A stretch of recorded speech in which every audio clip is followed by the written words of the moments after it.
So in terms of insights and analysis, I'm really excited to see how research teams and companies who have really robust research programs start to bust into the space of LinkedIn Live.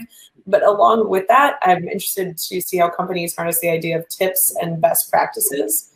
I think when you're hearing from a brand in other formats, you are tempted to feel like the information might be biased towards whatever service or product is being produced. But when you have a research team or a company presenting on something they have experience on, you have real people in a live discussion or a real person in a live discussion, it really helps you kind of pull back the curtain. I think it brings forward another layer of trust with what's being discussed. So for me, I think tips and best practices, like obviously you're hearing from people who have been walking down that path, right? So it's an opportunity for you as a company to flex a little bit of that veteran experience that you have in your industry. And people who are still learning in that space, maybe their industry is only perpendicular to what you're doing, are able to benefit from all of that knowledge. So it's another way, going back to like the timeliness, to show this is a tip on exactly what is working now based on our recent experience. And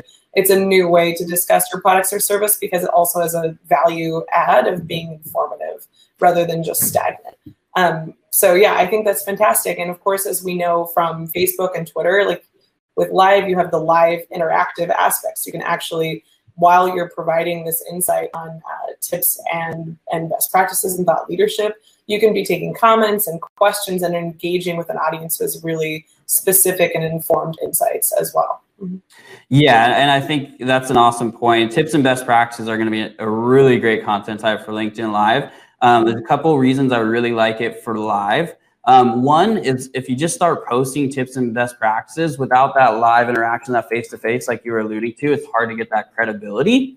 The other is that LinkedIn is in kind of a pilot beta program right now. So they're getting select users involved. So if you actually do have access and you get access to LinkedIn Live, you're probably already looked at as a little bit more credible because that's how you got the access. So you can come right out of the gate with some awesome tips and best practices, back those out with data and analysis, and really just start crushing with these content types that we're talking about. And you kind of already have the credibility built in because you have access to LinkedIn Live.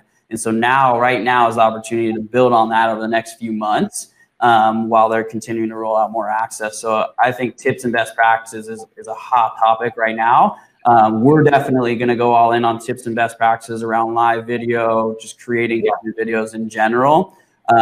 Excited next week to bring in some of our other team members to talk about tips and best practices around live in general.